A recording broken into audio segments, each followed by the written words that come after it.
मनुष्य जब इस धरती पर आया तो अपने जीवन यापन के लिए, अपने भोजन के लिए वह जानवरों और फलों पर आश्रित रहा। लगभग 7,000 वर्ष पूर्व कृषि की शुरुआत के साथ ही सभ्यता की भी शुरुआत हुई और इसे हम एग्रेरियन रिवॉल्यूशन के नाम से जानते हैं।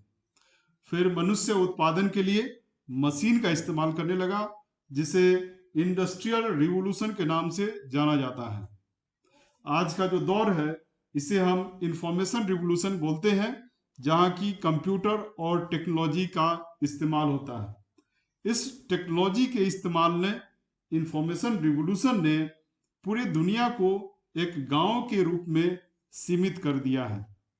थॉमस फ्रीडमैन ने अपनी किताब द वर्ल्ड इज फ्लैट में कहा है कि इंफॉर्मेशन टेक्नोलॉजी की वजह से दुनिया समतल हो गई है। बैंकिंग और टेक्नोलॉजी दोनों ही सिमिलर हैं। दोनों ही जगह पर जो आप इनपुट देते हैं वह प्रोसेस होकर के आउटपुट में बदल जाता है। अब हम देखते हैं कि बैंकिंग टेक्नोलॉजी का इवोल्यूशन मतलब विकास किस तरह से हुआ है। तो सबसे पहले मैनुअल सिस्टम हुआ करता था, उसके बाद advance electronic ledger posting machine आया, फिर टोटल ब्रांच ऑटोमेशन की शुरुआत हुई। Advance electronic ledger posting machine और टोटल ब्रांच ऑटोमेशन दोनों ही लोकल एरिया नेटवर्क पर आधारित थे। इसका मतलब यह हुआ कि ब्रांच के जितने भी कंप्यूटर थे वह एक दूसरे से जुड़े हुए थे, लेकिन एक ब्रांच दूसरे ब्रांच के कंप्यूटर से जुड़ा हुआ नहीं था। फिर कोर बैंकिंग सॉल्यूशन की शुरुआत हुई और फिर हमने ऑटोमेटेड टेलर मशीन मतलब एटीएम के विकास को भी देखा है। सीबीएस सिस्टम और एटीएम मशीन दोनों ही वाइड एरिया नेटवर्क पर आधारित हैं, मतलब कि एक ब्रांच के कंप्यूटर दूसरे ब्रांच के कंप्यूटर से कनेक्टेड है और एक एटीएम दूसरे एटीएम से कनेक्टेड है।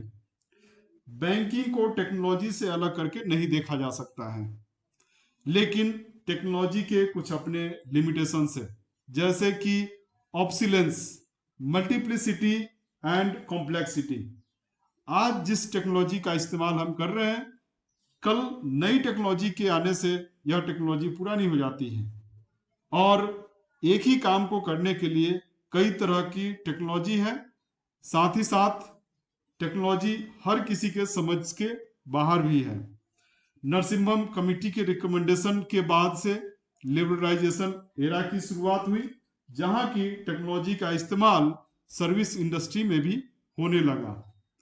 जहां तक कोर बैंकिंग का सवाल है, तो कोर बैंकिंग का मतलब होता है कि किसी भी ऑर्गेनाइजेशन का इंटायर डेटा सेट और कस्टमर के जो इंफॉर्मेशन है वो किसी कोर सर्वर में स्टोर किए जाते हैं। सेंट्रल विजिलेंस कमीशन के डायरेक्टिव के अनुसार बैंक में 100% कंप्यूटराइजेशन 31 दिसंबर 2004 तक हो जाना था। सीबीएस ने ट्रिपल ए बैंकिंग की शुरुआत की। ट्रिपल ए बैंकिंग का मतलब है anywhere, any time, any how banking. Data अगर एक जगह पर स्टोर होता है तो इससे कंसंट्रेशन रिस्क पैदा होता है और कंसंट्रेशन रिस्क को मिनिमाइज करने के लिए डिजास्टर रिकवरी साइट बनाए जाते हैं।